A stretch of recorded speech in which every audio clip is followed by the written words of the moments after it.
Good afternoon, my people. This is your girl Mashallah Gist TV. I am here again with another gist. Today's gist is that Olori Temitope said Kabiyesi and Dr. Um, Elizabeth, they are not doing it right. Wọ́n ní pé wọ́n ṣe nǹkan tó yẹ kán ṣe dáadáa o. So ẹ jẹ́ ká gbọ́ gist tèmi.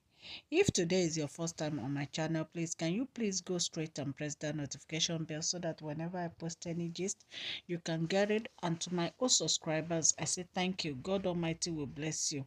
Òkè òkè lọ́wọ́ yín á máa lọ, ọwọ́ yín ò ní lọ ìsàlẹ̀ láíláí. Ẹ̀yin èèyàn lé, ẹ jẹ́ ká gbọ́ gist tèmi.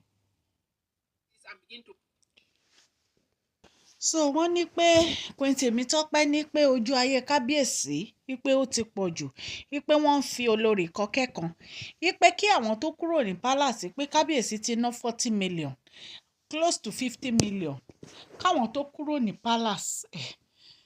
Wọ́n ní pé nǹkan tí kábíyèsí ń ṣe ò dáa, wípé àwọn ò dẹ̀ mọ bí àwọn ṣe máa pretend táwọn ò ní lè sọ̀rọ̀ síta.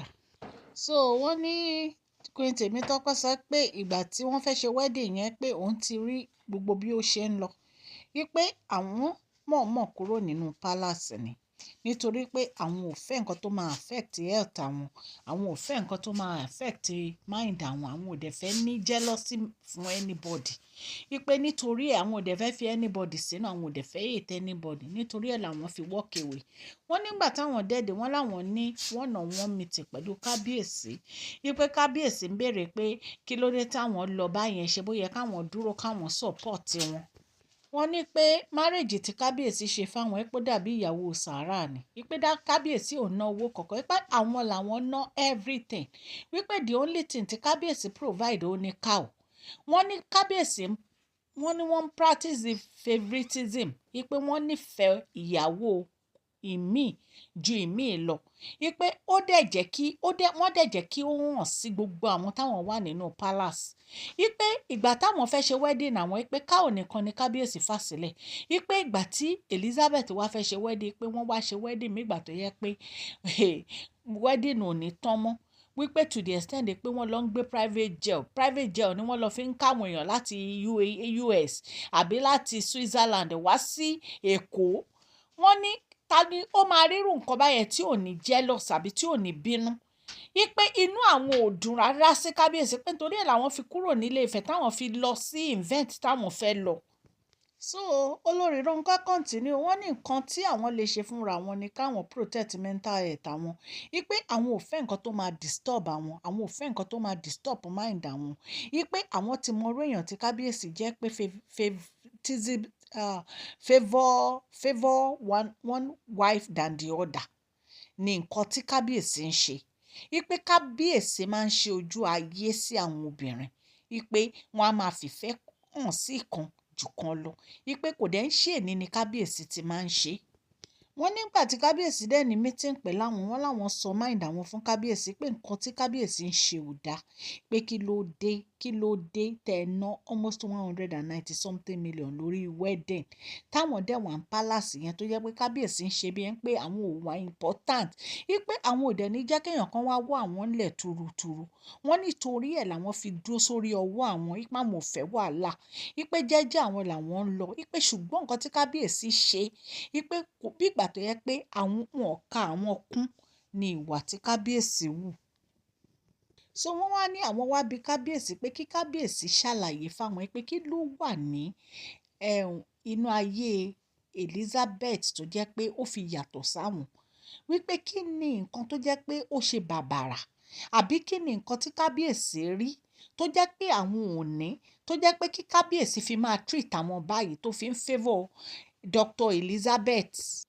Ẹ rántí ńgbà tí èmi á sọ nǹkan tẹ́mi fi wò, ẹ rántí ńgbà tí kábíyèsí bẹ̀rẹ̀ sí fẹ́ gbogbo àwọn ìyàwó yìí, ẹ rántí pé Dr. Elizabeth láwọn ò ní wá sí palace tó fi padà lọ sí Switzerland àbí Scotland tó fi padà lọ sí Scotland.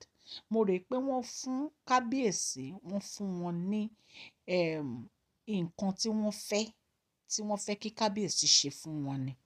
Wọ́n ní Dr. Elizabeth reject cow ni o. Wọ́n ní Dr. Elizabeth sọ fún wọn pé àwọn family àwọn ò lè rán àwọn lọ sí school káwọn di doctor kó wá jẹ́ pé lọ́jọ́ ìgbéyàwó àwọn káwọn ní kábíyèsí máa provide pé láyé àwọn ò ní gbà.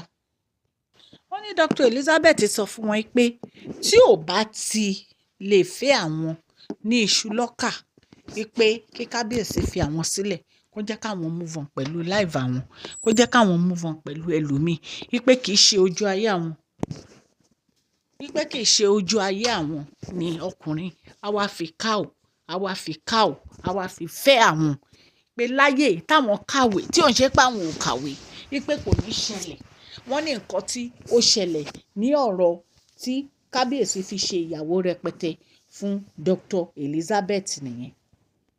wọ́n ní nǹkan tí olórí Tóbi sọ fún kábíyèsí ló jẹ́ kí kábíyèsí kó jẹ́ kí wọ́n wá explain àwọn ọ̀rọ̀ bí ọ̀rọ̀ ṣe rí pé ọ̀rọ̀ ò rí báyẹn o pé nǹkan báyìí ló ṣẹlẹ̀ ṣùgbọ́n olórí Temitope wọ́n sọ máìndì wọn so wọ́n wá ní pé nǹkan tí Elizabeth tó fi win ní àti kábíyèsí ni pé ó ní òun ò lè fẹ́ ọkùnrin tó máa ra káò fún un láti fi gbé òun níyàwó so kábíyèsí fi bẹ̀rẹ̀ sí náwó tó ń ṣe márèèjì wọn. so ẹ̀yin ará ilé bọ́rọ̀ ṣe jẹ́ nìyí and olórí Temitope dẹ̀ sọ fún kábíyèsí pé ìwà tí kábíyèsí wù ò dáa wọ́n ní àwọn ò láìkí bí kábíyèsí ṣe ń treat àwọn tó kù bígbà tó yẹ pé àwọn ò jẹ́ nǹkan kan wọ́n dẹ̀ jẹ́ kí kábíyèsí mọ bí wọ́n ṣe feel so ẹ̀yin ará ilé ètò agbọ́lé níta ní ká wá sọ fún yín ni ẹ̀yin èèyàn èmi mọ̀ pé nǹkan tí mo lè sọ sọ́rọ̀ yìí ni pé ọ̀rọ̀ kábíyèsí in fact bí ìgbà tó jẹ́ pé àṣìṣe ńlá ni because nǹkan tí èèyàn ń wá kiri kò yé mi. Ọlọ́run ti fún yín ní obìnrin alálùbáríkà Ọlọ́run ti fún yín ní obìnrin tó nírẹ̀lẹ̀ Ọlọ́run fún yín ní obìnrin tó ní ìbẹ̀rù Ọlọ́run kí lẹ tún wá kiri wọ́n lẹ́ni tó bá ń wàwákùwà rírèkúre náà so nǹkan tí kábíyèsí bá rí wọ́n máa rán ni so gist tèmi tá a gbọ́ nìyẹn ta ní ká wá sọ fún yín Ọlọ́run ọba Elédùmarè á wà pẹ̀lú yín o ẹ̀yin èèyàn lé ọwọ́ tẹ fi ń tẹ subscribe like share ọwọ́ yẹn ò ní kàn sàlẹ̀ àpò òkè lọ́lá yín á máa lọ o ẹ̀ ní tọrọ jẹ ẹ̀ ní tọrọ mu o ẹ ṣé o ẹ share fídíò mi ẹ subscribe ẹ̀yin tẹ́ bá ti subscribe God Almighty will bless you. Thank you.